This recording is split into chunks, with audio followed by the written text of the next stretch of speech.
have you ever had a situation in life where, you come home, you forgot to go to the grocery store, your spouse, they get furious. It's like it doesn't make sense, the amount of upset, the anger that they're experiencing from something that you're just like, I forgot. But to them, what they hear is, I can't trust you. And the reason for this is because when they were a child, their trust was broken. Throughout their life, trust has been broken. People have not held their word. People are not having this integrity, this responsibility to keep their end of a story. And so because of this, you end up with this reaction. And what the thing too important is, remember, is that the feelings are real. The emotion is real.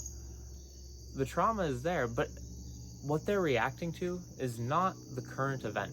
They're reacting to a lifetime of stories. They're reacting to a past event.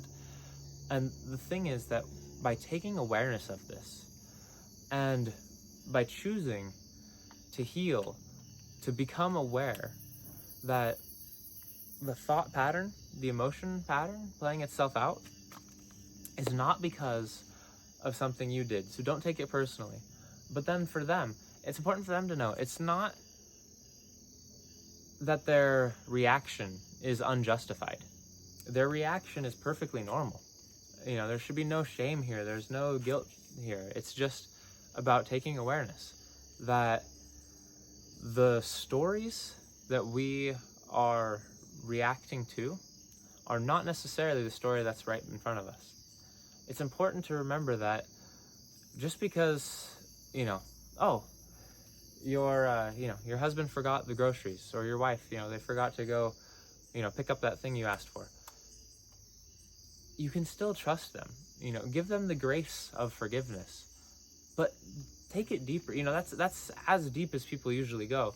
If you want to go really deep with this, if you want to never have this archetypal situation play itself out in your life ever again, then, the only thing you can do is heal yourself. So what you can do if this is coming at you is not take it personally. Realize that it has nothing to do with you. It's because of them. It's because of their own traumas, their own experiences, and so they're having their own reaction. But if you're close enough with that person, you can lead them into an understanding that, ask them, what is it truly, deeply? Why are they feeling this way? What happened? What really happened? What is the thought? If they relive the event, like truly relive it, replay it, not just replaying it in the mind, but replaying it fully from beginning to end and seeing what exactly happened, right? You walked in the door, they asked you, oh, hey, did you get the groceries? And you're like, oh, I'm so sorry, I forgot, my bad, I'll get them tomorrow, or I can go get them now, or, whatever. And they get furious. They're like, but that anger, it's not because you forgot to get the groceries. It's because there was a previous event in their life where their trust was broken, their expectation was subverted in a way that hurt them. That's why expectation subversion is so painful, is because we hold this expectation because we want people to keep their word.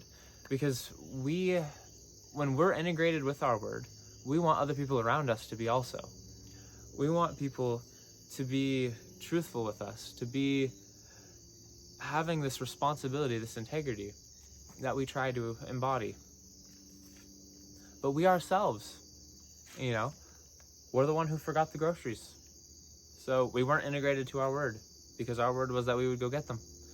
So there's an apology, complete with that thing. You made your word that you would go to the store. So take responsibility, be authentic.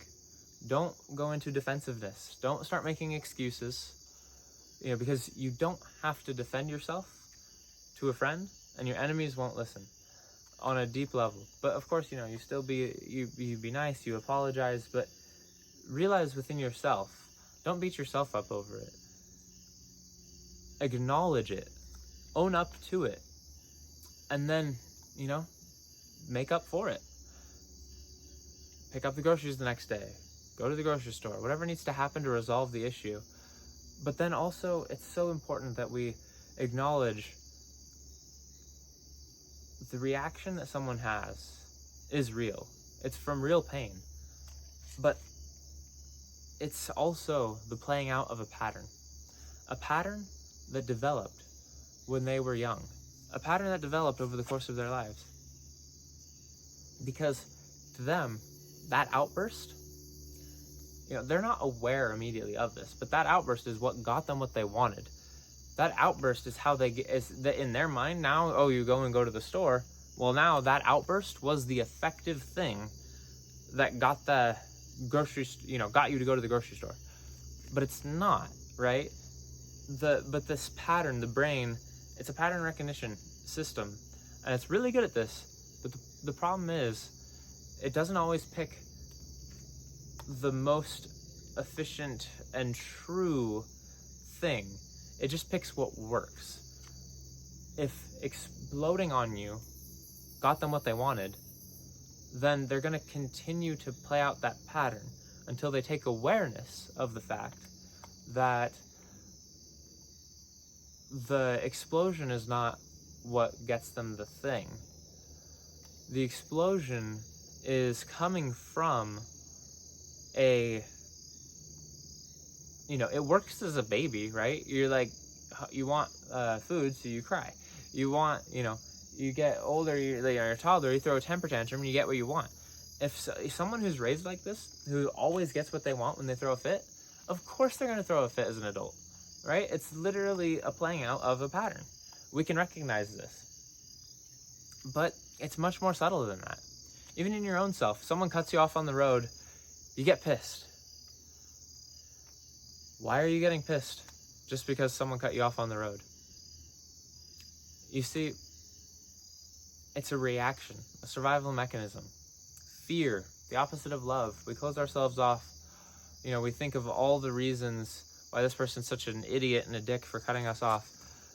But then when we go and we cut someone off, we immediately want forgiveness. We didn't do it out of malice. We didn't, maybe it was a complete accident. You didn't realize that you were cutting them off. You didn't see them in time. You made the maneuver, and it happened. Maybe you're in a hurry because something really important is happening. Whatever it is, we don't give ourselves that oh, I'm such a dick for cutting this person off. But then when someone cuts us off, we're like, oh, that bastard, what an asshole, how dare he cut me off?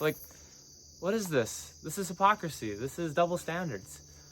This is not our highest self. This is not alignment with integrity. This is not being authentic to our understanding, right? This is where we need to identify the pattern that's playing itself out in our minds. What happens? They cut you off. You go into fear. Your mind immediately has 1,000 thoughts about, oh, it's so dangerous. I could have died. I could have had my car broken. I could have hurt them. It could have hurt someone else. There's all these things, right? This fear of life, this fear for injury, this fear of property damage, all these things, right? These things that serve our survival and our well-being, we're put at risk. And so because of that fear, we step out of love, we step out of forgiveness and into this criticism that is not beneficial. And then meanwhile, the person who cut us off, they're off having a grand old time, not thinking about it. Meanwhile, why are we letting our whole day or our hour or our 5 minutes, whatever, be ruined by the fact that they cut us off? There's no reason to. If you realize the truth, treat others the way you want to be treated, right? This golden rule. The golden rule is there. It's called such because it has such a deep truth to it.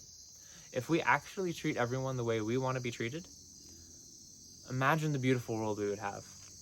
Imagine how absolutely amazing our lives could be if we truly treat everyone the way we want to be treated, and everyone treated us the way they want to be treated, right? With this love, this self-love is the most powerful and healing thing for the world. Because if we treat everyone with the same degree of kindness, compassion, forgiveness that we would want to be treated with this understanding. This is the nature of love. This is how we heal ourselves, our communities, our world, with compassion, with love, with understanding.